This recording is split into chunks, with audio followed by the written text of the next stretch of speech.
Au nom du Père et du Fils et du Saint-Esprit. Nous voyons avec quelle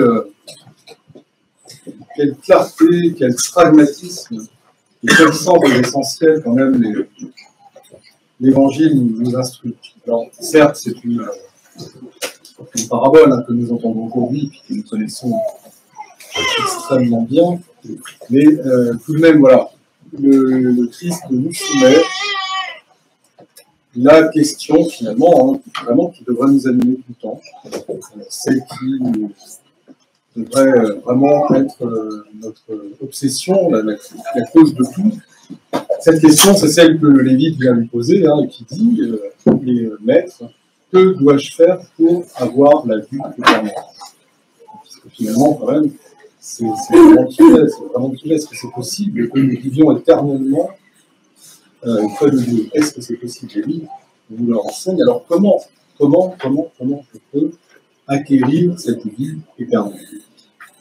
La réponse, elle est connue, elle est déjà connue de celui qui pose la question, d'ailleurs, nous le savons, elle est connue de nous, puisque nous savons, elle nous a été révélée, au départ, effectivement, par le commandement qui a été révélé à Moïse par Dieu. Ces commandements, en fait, ce sont plutôt des énergies, quelque chose qui fait que quand on les applique, eh bien, nous œuvrons avec la grâce en nous.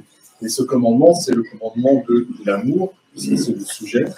L'amour de Dieu, c'est-à-dire l'amour que nous éprouvons pour Dieu, Dieu que l'on ne voit pas, et l'amour que nous pouvons éprouver pour notre prochain, que nous devons d'ailleurs aimer comme nous-mêmes. Ce prochain, lui, on le voit, et donc cet amour-là, par contre, il est mesurable. C'est vraiment la réponse. La réponse à la question comment avoir la vie éternelle. Eh bien, on peut avoir la vie éternelle en aimant. En aimant qui et comment? En aimant Dieu, de tout son cœur, de toute son âme, de toute sa pensée, et en aimant son prochain comme soi-même. Bien sûr, c'est compliqué, parce que nous savons, nous l'éprouvons, il n'est pas possible de créer un sentiment en nous. On ne va pas être dans la capacité d'aimer comme on va aimer sa femme, son mari, ses enfants, ses parents. Ça, c'est quelque chose qui s'impose à nous. On aime. Notre cœur est pris de ce sentiment, on ne choisit pas d'aimer, on aime. Rien de rationnel. Alors, ce n'est pas possible que je génère ce sentiment pour quelqu'un d'autre, quelqu'un que je ne connais pas, ou quelqu'un pour qui, à la base, je ne trouve rien. Évidemment, ce serait totalement factice, et il ne s'agit pas de ça.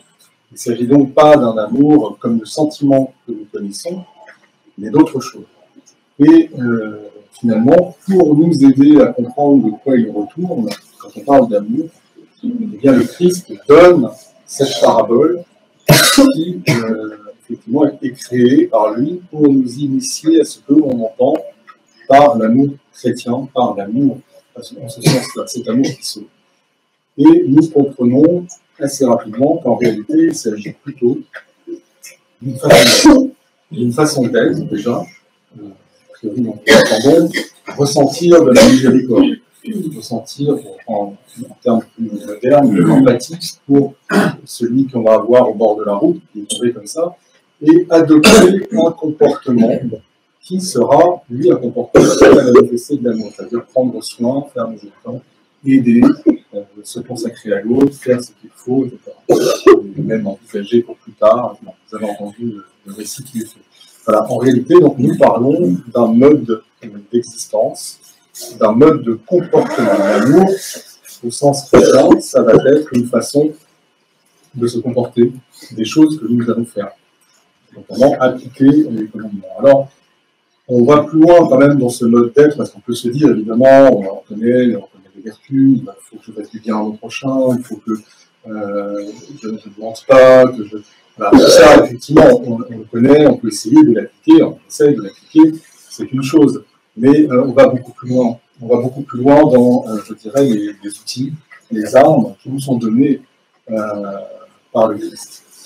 Et lorsque l'on projette cette parabole sur un certain plan, comme a fait un père de l'Église, saint Ambroise de Milan, on y découvre quelque chose de passionnant. Alors déjà, il n'a sûrement pas échappé que les choses que font que fait ce Samaritain, verser l'huile, le vin, nettoyer les plaies, etc. Ça vous rappelle quand même des actes que l'on voit dans l'Église, des sacrements que l'on connaît.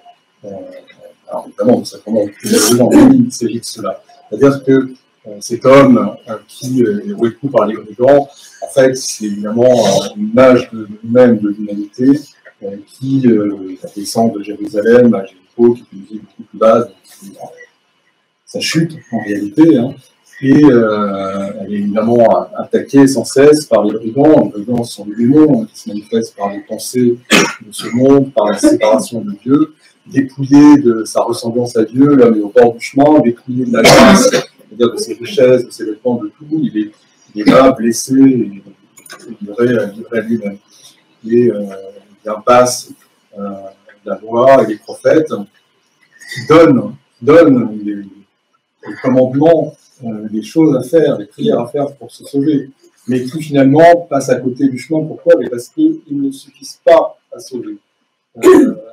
Et enfin passe cet étranger qui, lui, va quitter le chemin, aller au bord et agir, faire des choses pour le sauver, le prendre, nettoyer ses plaies, l'emmener dans la terre de travailler. Donc en fait, il faut, là c'est une œuvre du Christ qui est celui qui est une personne qui sauve, pas un précepte, pas un commandement. Voilà. Donc il nous donne cette image-là, et donc nous nous situons déjà.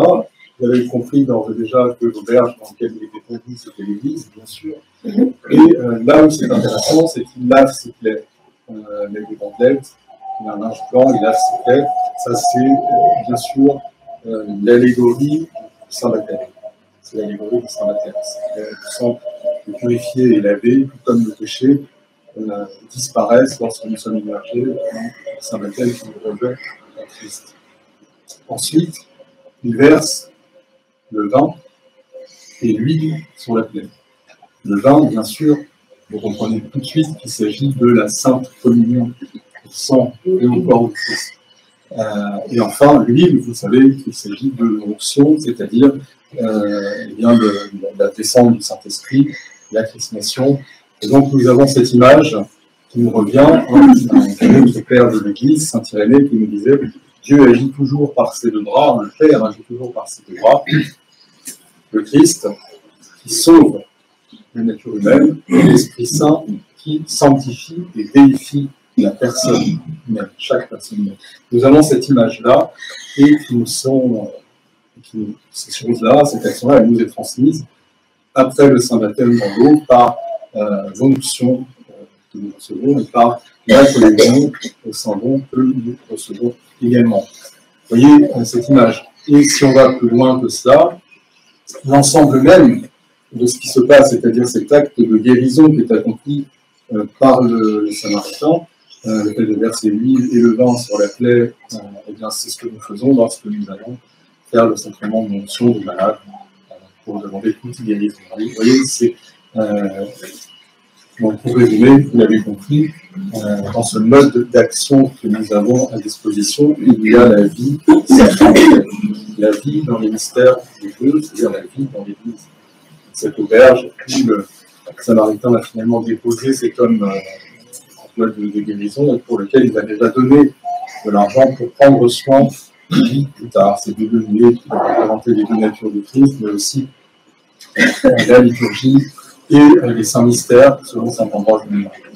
Alors, nous voyons que nous avons de là des outils supplémentaires à simplement les prescriptions morales, ascétiques, vertueuses, des choses que nous devons faire, que nous ne devons pas faire, les actions qui pourraient nous venir à l'esprit. Nous savons que nous pouvons manifester l'amour pour Dieu, nous pouvons manifester l'amour pour notre prochain, en nous comportant liturgiquement, en nous comportant dans les saints mystères, c'est-à-dire dans notre vie de l'Église. Je vais faire miséricorde en priant pour le monde entier, en priant pour les bons, pour les mauvais, en rendant grâce à Dieu sans cesse, dans les cœurs de tous ceux qui sont malades, tombés, défunts sur les saints victimes. La semaine dernière, je vous expliquais que finalement dans l'Église, il y avait tout cette rupture entre les défunts et les vivants, comme nous avions dans une autre parabole, mais que tous étaient réunis dans le Saint Calice sur la baptême que nous avons ici, dans le sang de Christ. Et bien là, c'est la même chose. Nous reconstituons tout ça dans l'Église.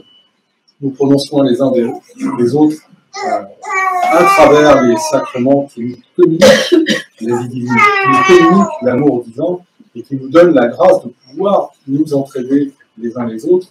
Et nous sommes finalement, vous comprenez, c'est une image d'enfants élevés dans une maison par des parents. Nous leur ressemblons de plus en plus, nous apprenons comment nous voir, comment parler, nous apprenons les choses de base, comment lire, comment se comporter, ce qu'il ne faut pas faire, ce qu'il faut faire. Nous nous revêtons aussi d'une sorte d'ADN, d'une sorte de généalogie, et tout ça, nous le vivons dans l'Église. Nous le vivons dans l'Église qui nous génère, qui nous engendre. C'est pour ça que nous sommes frères et sœurs, il y a des pères, des mères, et nous avons nos ancêtres dans la sainteté qui sont là, nous les imitons. Nous savons quoi dire parce que nous l'entendons chanter, parce que nous l'entendons proclamer, c'est l'évangile. Nous apprenons à parler et à agir, à nous voir, à chaque chose, nous l'apprenons dans l'Église. Nous revêtons tout cela comme en étant rééduqués, quelque part, en étant éduqués à être des hommes véritables, des hommes qui seront capables d'aimer Dieu, qui sauront le faire. Ils sauront le faire parce qu'à l'image des anges qui, eux, savent d'emblée comment célébrer perpétuellement la liturgie angélique, et bien nous apprenons à dire à Dieu notre amour par la prière collective dans la Sainte Liturgie. Nous apprenons à aimer notre prochain comme nous-mêmes parce que nous apprenons à communier les uns avec les autres, parce que nous apprenons à nous dispenser les uns les autres les saints mystères, à nous soutenir dans la prière. Et lorsque nous sortons du cadre de la paroisse, nous n'en sortons pas en réalité, nous continuons à être ce que nous sommes là, et dans le monde, nous ne pouvons pas forcément montrer ou faire les mêmes choses. C'est ces mêmes mots, ces mêmes prières, ces mêmes attitudes qui doivent faire que nous sommes ces hommes-là qui aimons Dieu, qui aimons le prochain comme nous. Vous voyez, c'est de cela qu'il s'agit, hein. C'est cet engendrement-là qui nous est démontré par le Christ, à qui soit honneur et gloire dans les siècles et les siècles.